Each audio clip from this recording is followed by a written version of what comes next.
it's just, I'm really busy this week with packing my suitcase and saying goodbye to family and stuff like that. So I'm just really busy, and I didn't really have time to think of anything else. And I'd already pre-researched a bunch of true crime cases, so it's just easier for me to do an extra one of these. So today's case is actually going to be 3 different cases. Well, 4 missing persons, but 3 cases. And they're all from Belgium. Since I'm still here, I thought it would be apt to do them. So in the 90s, a lot of children went missing in Belgium. And we had one very big pedophile scandal that's a case I will cover one day, but I want to do it for a milestone on my channel because it's a case that's very near and dear to my heart. It's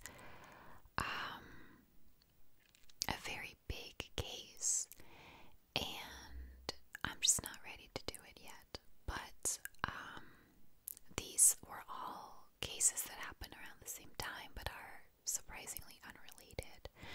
So the first one,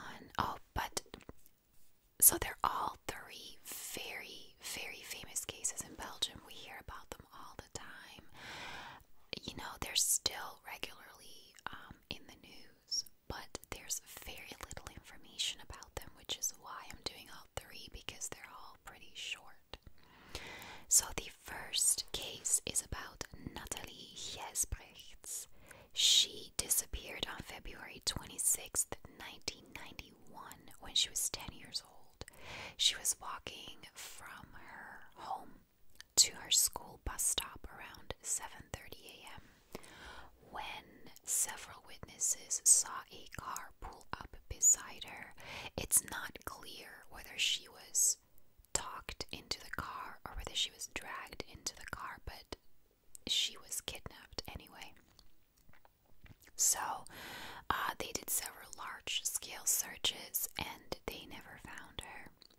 So in January 1992, police investigated a Dutch serial killer, but he denied all involvement and it ended up being a dead end. In April 1992, police arrested another Dutch man for the murder of 2 girls. For a long time, they assumed he also had something to do with Nathalie's disappearance, but it also turned out to be a dead end. And then in January 1998, they find the trail of a Belgian trucker named Michel Stocks. Now, he had been in custody in the Netherlands since 1991 for the murder of 3 minors in Germany and the Netherlands. According to one of his cellmates, Michel had confessed to him that he kidnapped Nathalie. But apparently he had an alibi. So I don't know whether every country has this, and I don't know whether this exists in the United States. But in Belgium, truck drivers have what is called a tachograph. It's like a disc. I'm just going to call it a driver's disc that logs all your driving times, all your rest times, and the places that you've been. And it's meant so that when police pulls a trucker over, they can check that they've adhered to their resting times and they haven't been driving for too long. So that disc said that he was in another country on the day of Nathalie's disappearance. Now, in October 1998, his alibi falters when they discover that he messed with his driver's disc, and he also falsified some delivery notes, so he didn't actually deliver goods in the country that he said he did on the day of her disappearance. So he was then officially charged with Nathalie's murder. Now, on November 30th, 1999, police searched for Nathalie's remains along a route that Michel had made an unexplained stop at on the day of her disappearance, but they searched for 4 days and they never found her. Then in September of 2000, the Dutch police gave Michel on loan to Belgian police, and they questioned him 103 times, and he never confessed. On September 25th of 2001, he died in prison from burn wounds that he got after an accident in prison. And on February 26th, 2006, so 15 years after her disappearance, an age progression photo was made of her showing what she would look like as a 25-year-old. Her parents have said that they strongly believe that Michelle killed their daughter, but since she was never found, they don't want to take any chances, and they still want her photo to be distributed everywhere just in case that she might still be alive. So they've made several age progression photos of her since, and that's why she appears in the news every couple of years here in Belgium, so that we all remember her. But so far, she's never been found. So then the next case is the disappearance of brother and sister Kim and Ken Heyrman. So on January 4th, 1994, Kim, who was 11 years old, and Ken, who was 8 years old, went over to a friend for a sleepover. But when their mom went to pick them up the next morning, it turns out that they had never actually spent the night there. For quite a while, police assumed that they were just runaways, and they also suspected their mother for a really long time, so the case wasn't investigated properly from the beginning. Then on February 11th, 1994, so just over a month after they went missing, Kim's body was found in one of the docks in Antwerp City. She had been abused and murdered, but there was no sign of Ken. And then 2 weeks later, Ken's sweater was found in the exact same place that Kim's body had been found, and it was not there 2 weeks prior, so someone had to actually go and place the sweater there 2 weeks later, which means that Ken would have most likely still been alive for those 2 weeks. Ken was never found, not until this day. So in 2004, a letter was sent, I think, to probably his mom's house to, it was a letter to register to vote. So in Belgium, we have like 1 million governments, and we have a lot of elections.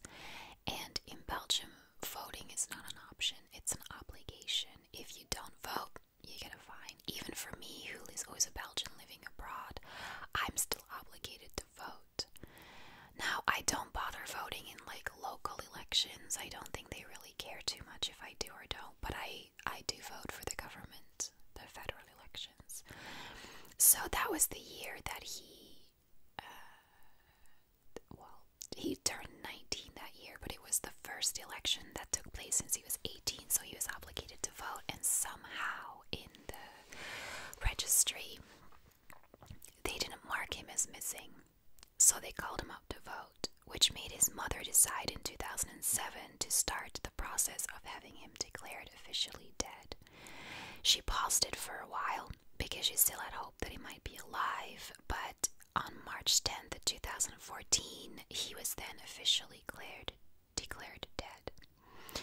Officers decided that he probably underwent the same fate as his sister. They set the date of his death on the day of his disappearance.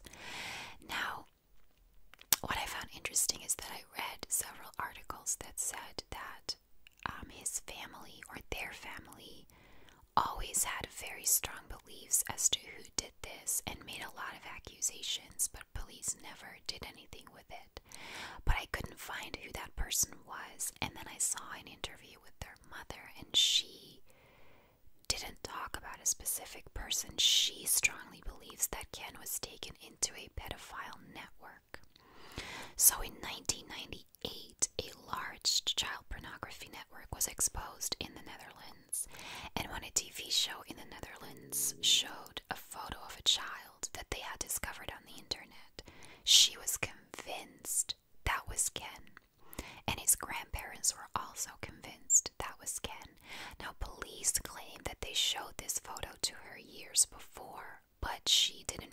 recognize her son then, but she is adamant that they never showed her that picture before, ever. So in 1996, Belgium created a cell of missing persons after the really big case that I am not ready to cover yet.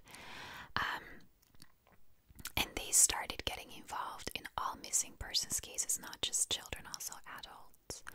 And their mother would really like that cell of missing persons to get to just do one last investigation into her children's disappearance and see, like she said, I'm not hopeful that they'll find something, but I want them to at least have tried.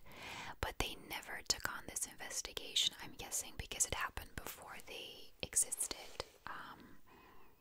So yeah, for some reason this one always baffled me the most, because they were brother and sister who both went missing, and her body was found, but he was never found. So I do wonder what happened to him.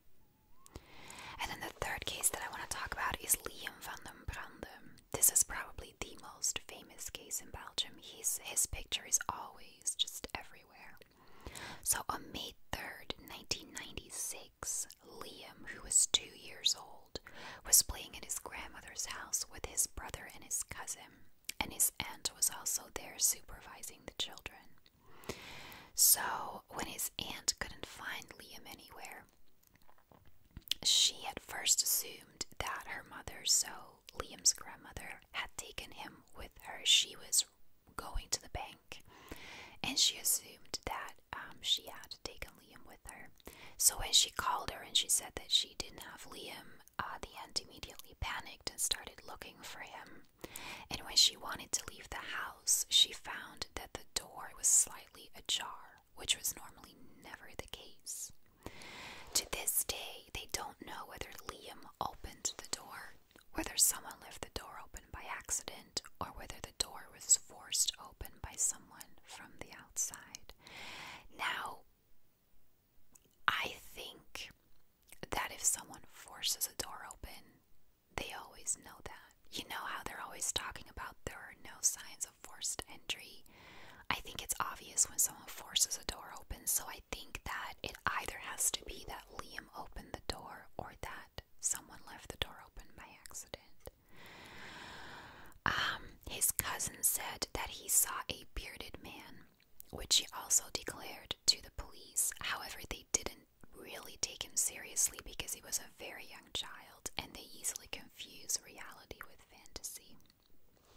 However, when his aunt left the house, she also saw a man getting in his car, and when she asked him whether he'd seen a little blonde boy, he immediately got in his car and drove away.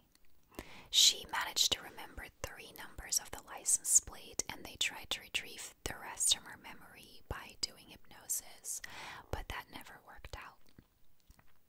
Now, his grandmother lived near a large body of water that had sluices.